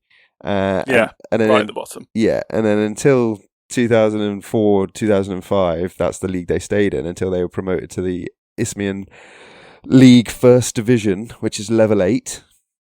They won there, sealing a promotion to the league's Isthmian Premier Division, level 7, the one that Billericay are in that I was talking about earlier. They then stayed in the Isthmian Premier for 3 years, and they were promoted to the National League South, level 6, which is the one which Chelmsford City are in, which I was talking about earlier. They then eventually won the National League South, taking them into the National League, level 5, the one that York City are in that you've been talking about and that we've been saying is very difficult to get out of. They were in there in 2009. They were in the National League in 2009. They won the National League playoffs against Luton, of all teams, who we just mentioned, in 2011. Which was incredible. Yeah, reaching League 2, level 4, with their 5th promotion in 9 years. In 2016, they were promoted to League 1, level 3, via the playoffs, 14 years to the day after their formation. They have then since been back down to League 2 because they got relegated. But last season, they were promoted back to League 1, where they'll be playing again this year. So AFC Wimbledon are the evidence you need that this is possible. It can be done. It's an astonishing story, and it's a story that they're always going to be the fans' favourite in it. I mean, Milton Keynes Dons to this day still get criticism for their very existence, and they have played Wimbledon a lot more recently because they've been in the same league quite often. But the thing that's really cool about AFC Wimbledon is, we said at the beginning that the game belongs to the people here. There is the clearest illustration and demonstration of what we mean by that. Like, you can be the powers that be, you can have all the money in the world, but if you don't have your fans, you can go fuck yourself. They'll set up their own team, and they'll do it their way, and they'll get back to where they were before. And obviously, as we've said with American teams as well, they do build a fan base. Obviously, there are young kids in Milton Keynes who are probably delighted that they've got a team to go watch. But, for the rest of us, you might be glad to know that next season, MK Dons will be in League 2 and AFC Wimbledon will be in League 1, playing in the league above them. Poetic justice. Because that's the thing, there's no smite on Milton Keynes here. Set up a team in Milton Keynes, just don't take one away from other people. Exactly. But they'd have had to start from the bottom then. Yes, they would have done, and that's why they didn't do it. Right. The Championship. Yeah. Because that is where we should focus. Transition into the Premier League. So it cannot be defended. You go to the promised land. Yeah. Established in 1892, as you say, 133 years ago, as Football League's second division. Strictly speaking. Was the summit of English football for 100 years. You've already said that. 1992 became the first division, 2004 Championship. Just a rebranding, as you say. The basics, 3 up, 3 down, except playoff football. Yes, which, you know what? Criticise it all you want. Obviously, teams that finish top still get promoted, but God, the playoffs are good. Oh, they're good. Damn good. Playoffs, I didn't know this. Did you know this? A reaction to fan violence and disillusionment with English football. Oh, no, I didn't actually. Apparently, the straw that broke the camel's back was in 1985, where at a semi-final of the League Cup between Chelsea and Sunderland, more than 100 people were arrested after more than 40 people, including 20 policemen, were injured during fan trouble at the game. And then 9 days later, violence flared up at a match between Millwall, of all teams, surprise, surprise, and the aforementioned Luton Town. seats being used as missiles against the police. This sort of stuff. Subsequently banned away supporters. Luton subsequently banned away supporters. And then you had the Bradford City fire. Yeah, which I've got some notes on if now's a good time. Yeah, it is a good time. Go ahead. So this is the biggest tragedy in Football League history. 11th of May 1985, 56 Bradford City fans and died, and 250 more, or more than 250 more, were injured. Valley Parade Stadium, which was antiquated, shall we say, by the mid-1980s. Its main stands were made largely of wood, including a wood roof, and suffered from a huge amount of rubbish and debris built up underneath the stand as well. And it was believed that a fan's cigarette dropped onto that debris and started a blaze. It was a very windy day, which is often the case in Bradford. Many of the crowd were able to escape onto the pitch. Fortunately, there wasn't a fence between the stand and the pitch. Otherwise, many more would have died, and that was common in the 1980s due to hooliganism. But wasn't the case here, which was fortunate. But unfortunately, the escape routes, there were no fire exits. The escape routes were chained up for the duration of the match to stop fans getting into the stadium if they didn't have a ticket or if they arrived late. And the turnstiles as well were chained up, so they couldn't get out through the turnstiles out into safety.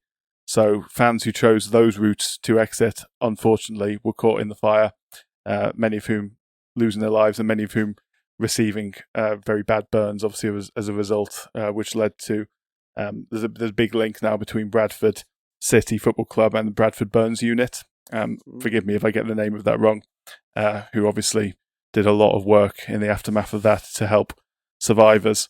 So there was a report completed on it called the Popplewell Inquiry. It was held into the disaster and found the club had been warned about the fire risk from the rubbish, but that the stand was due to be condemned 2 days later. So they were doing something about it.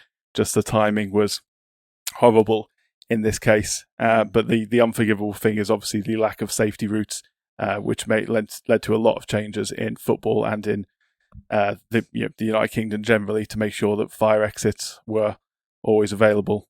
New wooden stands were banned. Old wooden stands were allowed to carry on existing, but smoking was banned within them, which I think is fair. And obviously many clubs then modernised their stadium over the next decade or so, but I can't imagine anything worse being caught up in that. Not being able to escape. It's horrible. Is it Gabby Logan's dad or someone in her family was caught in it? I don't think Gabby Logan's dad, because Gabby Logan's dad was Terry Yorath, who was a Leeds player. Maybe it wasn't. I don't know if he was manager at the time, was he? Or something? Maybe something like that. Yeah, he was. Well, no. Oh, no, so he was later Bradford City manager. I don't think he was at the time. I think she has links to the fire. Oh, no, he was playing for Bradford City at the time. Yeah, there you go. So he must have been playing at the time. So I wasn't completely mistaken. Maybe she was there. Perhaps. Yeah, possibly. I don't know. I can't remember the particulars, but yeah, a grim episode. And Gabby Logan being one of Match of the Day's presenters next season. Yeah. Just to link that back, yeah. Great presenter. She is a very good presenter. Of football and rugby. Excellent rugby presenter. And yeah, a good all-rounder. Olympics, everything. She doesn't need our endorsement. She's quality. But Heysel was also less than 3 weeks later. We won't rehearse the particulars of Heysel. Go see our episode 9 Champions League episode, sorry, yes, if you want to hear a bit more about Heysel, because we talk about it in a bit more detail there. What all this meant though, mate, the reason I was sort of setting that scene and you were helpfully elaborating on what happened at Bradford is because fans were really disillusioned with the game. Audiences were dropping, this, that and the other. And so there was a meeting known as the Heathrow Agreement, which was reached as a result of that meeting to discuss a structural reorganisation of the league, to try and sort of boost fan engagement and get people back watching the game again. And as part of that, the concept was to reduce the top tier from 22 clubs to 20 and to introduce the playoffs to facilitate the change. And the playoffs were brought in at the end of the 86-87 season, and they were initially introduced for only a provisional 2 years. And if they were successful with the general public, then they would retain them permanently. And so the Football League playoffs were effectively established in 1987. And the original format was cross-divisional. So teams vying for promotion played against one team trying to avoid relegation. So a 3-1 split. And only one club that entered the playoffs in the relegation place managed to stay up in those playoffs, which was Charlton, I think, in 87. Beat Leeds, yeah. Retain their divisional status, top divisional status. My dad will remember not so fondly Leeds United's woes with the playoffs starting there. But it's a current format from 89, pure promotion. And 2003, they discussed an expansion to the 16 playoffs system, which is adopted at non-league, which we were talking about earlier, where you get a bye if you finish second or third in those divisions. So in this one, it would be if you finished third or fourth. But they rejected that. The Championship playoff is the most lucrative game in football, they say. Mm-hmm. Accountants. Played at Wembley, the final now. Since 1990, I think, played at Wembley. Two-legged originally. Oh, I didn't know that. Yeah, that's a good little addition to the trivia. Accountants of various degrees of prestige have described the 2020 final as the contest for the biggest financial prize in world football, with promotion being worth at least £135 million in the first season, and another 130 million if they manage to avoid immediate relegation. So one game can cash you 265 million quid in 2 years. It's insane. Absolutely mental. And that is the gulf that you're trying to bridge between the Championship and the Premiership in a nutshell. And yeah, like we said, the last 2 seasons, it doesn't always happen. It has happened once before, I think in the 90s, but the last 2 seasons, all 3 teams have been promoted from the Championship, have immediately been relegated. So the gulf is only getting bigger, and that's because of all this money. If you establish yourself as a Premier League team, it is very hard to come in and break that stranglehold. You have to gamble, you have to spend a lot of money, which Sunderland are this season. We'll see how that works out for them, and Leeds are to a certain extent as well, although Leeds have very good financial backing now by Red Bull. But and the San Francisco 49ers as well, their ownership group. Yeah, Leeds are very well backed, but Burnley don't seem to be doing it quite as much. But we'll see how they do. But that's for next week. That's Premier League. Yeah, that's the Prem. A fun little convention from the playoff final. The losing side keeps all gate receipts, which is good. It makes sense. It does make sense. The winning side will not give a 2 shits about all that money. No, they're about to make a lot more. But yeah, like it's obviously normally gate receipts are split, aren't they? And so it's quite nice that whatever you earn from your fans turning up goes to the side that you defeat. I mean, the Championship, we've already mentioned how competitive the Championship is. It's absolutely insane. Like Sunderland in 2006-2007 went from second bottom to promoted in the season. Yeah. After I think 5 or 6, 7, 8 games, they were bottom of the league, or second bottom, and then they ended up going up autos. Roy Keane was manager, weirdly. There's been back-to-back promotions, so Watford, as you said earlier, Man City, Southampton, Norwich, Ipswich. What we mean by that, is teams coming up from League One can get promoted into the Premiership, which is what we were saying that Wrexham are trying to do, but it's unlikely. It has been done before, but it's rare. Very rare. Yeah. Ipswich most recently. Yeah, in Ipswich. But then immediately got relegated. They got eviscerated in the Prem as well. So, like, it's not always in your interest to do that because you effectively take a League One team into the Prem, unless you've undergone a major revamp in your playing staff over the course of a single season and 2 transfer windows, which is rare. You just have to gamble big time, or pull out all the stops. I mean, it's been a few years since, but it is possible to have success, just not in recent years, not in the last 2 years. And as we've said already, it works both ways. So we've had back-to-back relegations. Swindon 94-95, Wolves 2012-13, Sunderland 17-18, Luton last year. Coming out the Prem is no guarantee that you're going to do well in the Championship either. And really, really big teams. Very classically big teams in English football, most notably Leeds United. They didn't get back-to-back relegations, but after a few years in the Championship, they found themselves relegated to League One as well. So, as happened to Sunderland, who are a big club, as we mentioned, very successful in the early days. Southampton as well. Did Leicester as well go down to League One? So big clubs, big former Premier League clubs find themselves down in League One. Yeah, it can happen. It can definitely happen. It's like I mean, even the clubs that come out of the Premiership get relegated out of the Premiership because of, anomalies or particularly bad seasons, like your Villas, your Newcastles, maybe to a lesser extent, but still perhaps meriting discussion in this regard is like Leicester, West Ham, Fulham, Forest, Wolves. They've had to spend quite a lot of money to ensure that they bounce straight back up. And in some cases, that's caused some difficulty, Leicester being the obvious one. Yes. But yeah, like, Brighton, Brentford have managed to get out there and are now in the Prem. But, took a long time. Brighton is a particularly good story as well. Probably talk about that next week because they are superbly run football club. Yeah, they are. I mean, I don't know what else there is to say, mate. There's 10 stadiums in the league with a capacity over 30,000. Yeah, teams average 40,000 capacity. I mean, Sunderland last season, what's Sunderland? 50,000 seater stadium? Yeah, something like that. It's Stadium massive. of Light. Yeah. I they were don't know how big it is. Packing it at times last season. Yeah, like, at the other end of the spectrum, you've got Oxford, the Kassam Stadium, 12,500.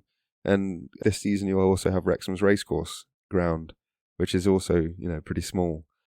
But it's so well supported. The average attendance was 18,787 a couple of years ago. I think it's the second highest per match attendance of any secondary league after, have a guess, you already mentioned the country. Bundesliga 2. Yeah, Bundesliga 2, I think is just above in terms of average attendance. Okay, yeah, that whole "we love it more than you" thing at the beginning. Little caveat for the Germans. Fuck off. We're not drawing the line at the second league. Like, what's your combined counties attendances looking like, guys? What's your record in level 6, huh? I'll find out for you. No, I know. I'm gonna have egg on my face here. The Germans are gonna have like an average attendance of like 10,000 at like National League South equivalent in Germany or something. But yeah, okay. Our German brethren are right up there, but it goes deeper here. Certainly older here. Yeah, it's definitely older. And we don't have to pussyfoot around some of our history as well. That is a jibe. I enjoyed it though. Famously Bayern Munich's badge in the 1930s. Yes. I mean, how do I get us out of this hole? Dunno. I don't know if I can. Maybe only. I can talk about the EFL Cup quickly. Well, do, but before you do, can I just say the quality of the championship in terms of the player that you will see is extraordinarily high. You won't necessarily know so it high at the time because, of course, they're playing in the championship and they'll probably go on to do the greater things afterwards. But in recent times only, this is a non-exhaustive list of the players that have played in the championship. Jude Bellingham, Gareth Bale, Ollie Watkins, Diogo Jota, Ruben Neves, Jared Bowen, Kasper Schmeichel, Jamie Vardy, Ivan Toney, Michael Olise, Eberici Eze, Jack Grealish, James Maddison and Victor Gyökeres have all recently played in the championship, and I'm talking like last 5 to 10 years or so, maybe slightly longer for the likes of Bale. Crazy. Yeah. Just give me a second to recover from one of those names we mentioned. Diogo. Yeah. Yeah, no. Anyway, EFL Cup. I should mention as well, the EFL is the rebranding of the Football League. So the Football League was called the Football League for nearly 150 years, and then was rebranded in 2016, I think, to the English Football League, the EFL, which I quite like. Has a nice ring to it. And the EFL Cup is the Football League Cup originally. First started in 1960, and it's open to all Football League teams then, and now is open to all Football League and Premier League teams. So the top 4 divisions all compete. Premier League teams, I say they tend to not take it seriously, but the last time a big team, if you were to call it that, didn't win it was probably like Swansea 2013. Because Newcastle are a big team now, and they won it this season. There's no doubt they're a big team. They're in the Champions League next season. So romantic. How on earth did they break that trophy drought? I mean, Eddie Howe's a good manager. We'll give him credit for that. Yeah, he is. I'm very pleased with him. Yes. So, 1960, League Cup introduced, as I say, open to all teams. It helped boost the Football League standing a little because they demanded a European place for the tournament winners, which UEFA allowed so long as the winners were in Division 1, so they joined the UEFA Cup. winners of that, which gave the Football League a bit of a bolster over the FA in terms of like their relative power. Aston Villa won the first competition. 1962 competition is worth mentioning because Rochdale of Division 4 made an extraordinary run to the final, where unfortunately they lost to Norwich. They were managed by a man named Tony Collins, who's very interesting. He was another black pioneer in football, as he was the first black man to manage a Football League team. But yeah, obviously League Cup run by the Football League, as opposed to the FA Cup, obviously run by the FA. Played every year, most recently won by Newcastle, finals at Wembley. Yeah, like that's a good way of just quickly explaining as well that there is a cup for every level in the pyramid. There is, yeah. There's a cup for League 1 and League 2 as well. EFL trophy. Forgive me, it's the EFL trophy. I can't remember who sponsors it now, but it doesn't matter. But the EFL trophy is levels 3 and 4, so Leagues 1, 2, and the under 21 teams from the Premiership and the Championship. Yes, and the holders are interesting mix. Peterborough United are the holders. I don't think an under 21 team has ever won it. Or am I wrong in saying that? I don't think they have. I think you're right about that. It does. It actually does go to show the strength of like League 1 and League 2 relative strength. The Premier League under 21 teams can't win that tournament, or haven't yet won that tournament, unless I am mistaken. No, I think you're right. Yeah, so obviously, sorry, take it from the top then. FA Cup, every level, see episode 7, holders of Palace.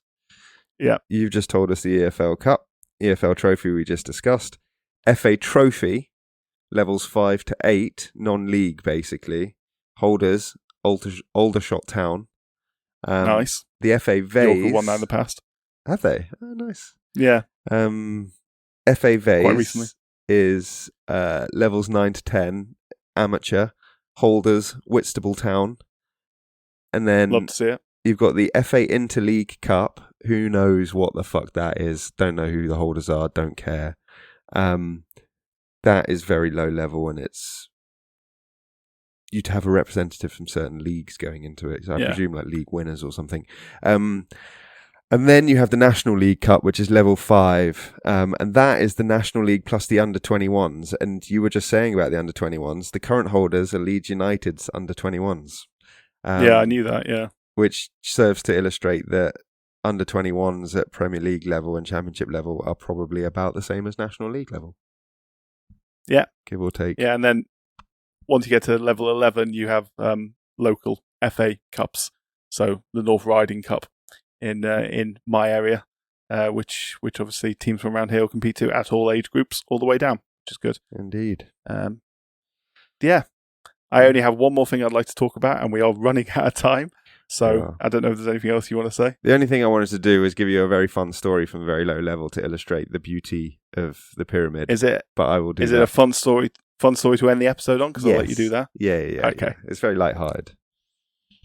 I just like to. It's sort of jumping off the back of Tony Collins, who I mentioned recently. I want to talk about the first black professional footballer ever. And he's quite an interesting guy to talk about. His name was Arthur Wharton. Oh. He became the first black professional player in 1889. So if we talk about the colour barrier that you have in American sports, Jackie Robinson, 1947, after the Major League Baseball had been going on for, like 60, 70 years at that point. That's how long it took. It took 1 year for the Football League to get its first black professional. And this is not to say that English football is completely innocent in how it's treated black players in the past. In fact, far from it, as many players in the sort of the 70s and 80s particularly gets mentioned a lot. John Barnes being a particular example will attest to. But anyway, so the first black professional player, Arthur Wharton, played for Rotherham Town as a goalkeeper. He didn't make his Football League bow until 1893 because Rotherham simply weren't in the Football League until 1893. He was the first black Football League player in 1893. He is an interesting guy. He was born in what is now Ghana to a missionary father of Scottish and West African mixed descent and a mother who was of Ghanaian royalty. He moved to... Yeah, I know. It's crazy.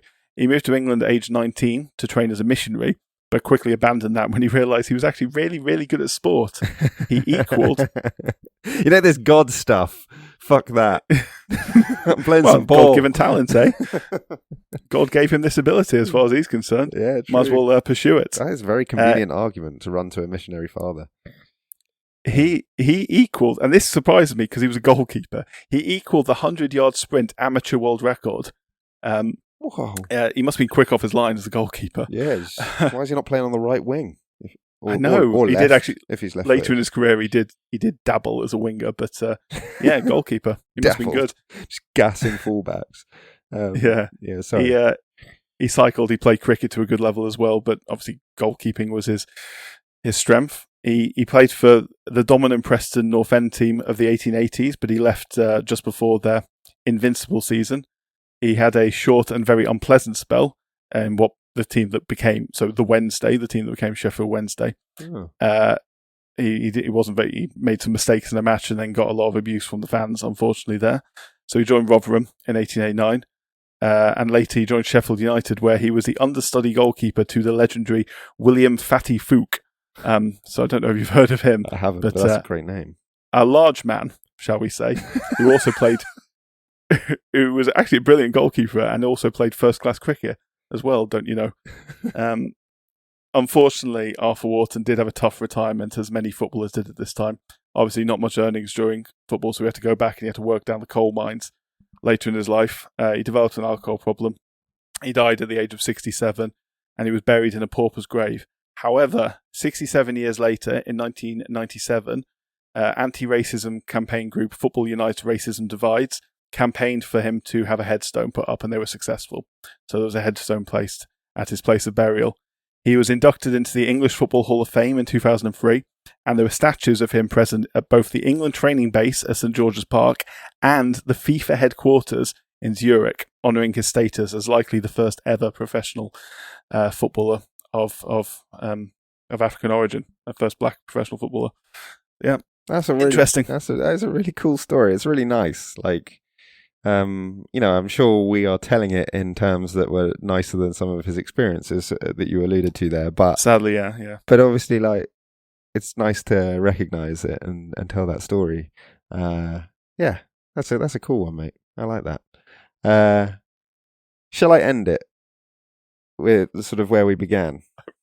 You'll have to, because we're running out of time. Yeah. So I'll end it by saying, at the beginning of this, in the intro, we said that your team always has a chance, no matter the league you're in, and where you start, what your circumstances are. It's all irrelevant, and I think that is very nicely demonstrated by what happened at the Combined Counties League Level 9 last season, which was a roller coaster season with an absolutely insane ending. So 38 games, and the Jersey Bulls and Red Hill finished level on 96 points. Jersey were top on goal difference and set to be promoted in the automatic position, with Red Hill going into the playoffs. But Jersey were docked 3 points for fielding an ineligible player earlier in the season who should have been suspended in March. And they find out at the end of the season that they're getting docked points.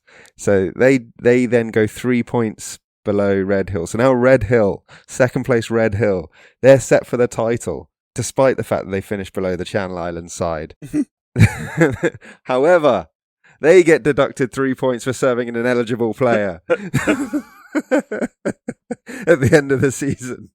So that means you've got Whiteleaf FC, who would have finished third on 95 points, only 1 point behind Jersey and Red Hill, taking the autos, leapfrogging both sides and taking automatic promotion to the 8th tier Isthmian Premier League Division 1 South game.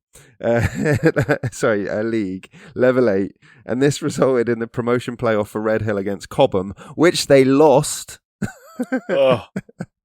And Jersey went into a playoff against Fleet Town, and luckily for Jersey, they went up in the playoff beating Cobham.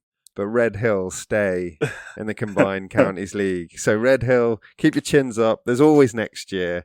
And if you're a Whiteleaf fan, it serves to prove you start the season with optimism, because you never fucking know what might happen. Even once the season's over, you never know what might happen. The Football League season is back, baby. So where can we watch it? Literally everywhere. Just go down to your local club. They're on. Yeah. Sky Sports has every single bloody EFL match now, doesn't it? Yeah. On the red button. You can watch it on the red button. National League has some games on TNT. Below that, you're not going to get any airtime on TV unless it's your playoffs. Below that, buy a ticket, go to the match. Go to the game. And if you listen to it doesn't matter what country you listen to. I was going to say, if you listen to this in England, go buy a ticket to your local club just for the hell of it. But wherever you are in the world, go buy a ticket. And if you're a football fan who's visiting England, there'll be a game on. Always. And it won't be shit. It will be great. So next week, where are we? Premier League, you know that. We've been discussing it. I know that. Not understanding how this podcast format works, are we? No. Well, yeah. Premier League, we're buzzing. You and I both have a vested interest in the big one, the big prize, but there's lots to talk about. A bit more compact history, obviously. It doesn't quite go as deep. Be a bit more focused. Talk about the great players, talk about the great teams. It'd be good. Can't wait. It will be very fun. So yeah, back-to-back football. We love it. We make no apologies for it. See everyone next week. I'll make a small apology for Ben and his English arrogance, but other than that, no apologies for it.